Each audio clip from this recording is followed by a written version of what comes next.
گزشتہ عہد کے اخبار سے چرایا ہوا تمام جھوٹ ہے اور جھوٹ بھی سنایا ہوا، خدا کی سمت بھی جانا ہے مشتعل ہو کے، میں اپنی سمت بھی آیا ہوں برگرایا ہوا۔ سرگودا سے اسامہ منیر تشریف لائے ہیں، ہم بہت مشکور ہیں۔ جواد بھائی کی اجازت سے بسم اللہ۔ نظم سے آغاز کروں گا۔ سگریٹوں کا دھواں میرے کمرے کی چھت پر کئی نقش بننے میں مصروف ہے، اور ٹیبل پہ رکھی کتابوں کی بو میں تعصب نہیں۔ خون آلود دیوار پر داستانے جفا و وفا درج، تاکچے میں پڑے دیوتا کی نظر وحشت دکھ سے انجان ہے۔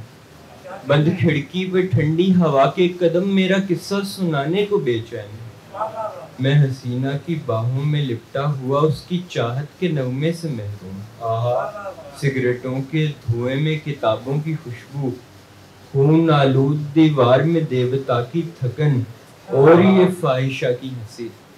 میری حالت پہ اعلان افسوس ہے، میری حالت پہ اعلان افسوس ہے، یہ ملال و زیاں اور رفتے ہوس ایک لڑکی کی آنکھوں کے مرہون ہے۔ میں خدا کی طرف لوٹ جاؤں مگر مجھ کو احساس شرمندگی ہی نہیں، صرف اپنی محبت پہ افسوس ہے۔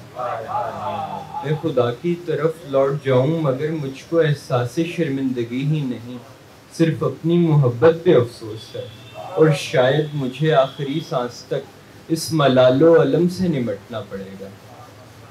جس کے ہونٹوں پہ گراں بار رہا نام میرا، وہ مجھے دیکھ کے رستے سے گزر جائے گا، میری چاہت کے حوالوں سے مکر جائے گا، وہ کسی اور جزیرے پہ اتر جائے گا۔ میں نے رکھے تھے جہاں اس کی نشانی پہ قدم، اس جگہ اب بھی گلابوں کی مہک باقی ہے، دم رخصت بھی ستاروں کی چمک باقی ہے، لب و لہجے میں گناہوں کی کسک باقی ہے۔ جی تو کرتا ہے بجھا دوں وہ پری چہرہ چراغ، روشنائی میں سہولت نہیں ہوتی مجھ کو، لیکن اس شخص سے نفرت نہیں ہوتی مجھ کو، میں کہ چاہوں بھی شکایت نہیں ہوتی مجھ کو، اس کا انکار عقیدت سے گزر جاتا ہے، دل کی ایک طرفہ محبت سے مکر جاتا ہے۔ بخت میرا ہے قافلہ اس کا، بخت میرا ہے قافلہ اس کا، یہ لکیریں ہیں راستہ اس کا۔ میں نے پیڑوں کی مثل رکھا ہے، میں نے پیڑوں کی مثل رکھا ہے، اپنی جھولی میں گھونسلہ اس کا۔ میں نے پیڑوں کی مثل رکھا ہے، اپنی جھولی میں گھونسلہ اس کا۔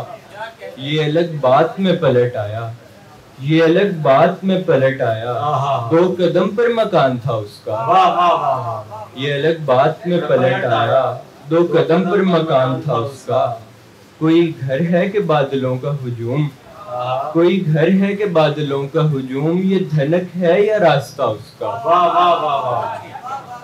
میری صورت پہ ایذا گری کا فسوں اپنی پوری شباہت پہ آنے کو تھا، میں نے اپنی بقا کے لیے اپنے چہرے پہ پھولوں کا رس مل دیا، اور پھر ایک دن ایک غیبی ندا آ گئی اور کہنے لگی تجھ پہ راحت کا آزار جچتا نہیں، تو کہ غارت گرے عشق ہے، اپنا رستہ بدل اور کہیں کو نکل، تیری مٹھی میں کانٹوں کی زنبیل ہے، تو کہ ایذا گری کا ہنر، تو کہ ایذا گری کا ہنر، تو اذیت پسندی کی تمثیل ہے، تو ہی ہے زوم ایذا گری اور ایذا گری تیری پہچان ہے۔ میں نے فوراً کہا کیا سہولت گری اور ایذا گری کیا، میں کچھ بھی نہیں ہوں کہ میرے لیے کوئی ہے اور نہ میں کسی کے لیے، میں کسی کے تغافل سے مخمور تھا، میں کسی کے تغافل میں مخمور ہوں۔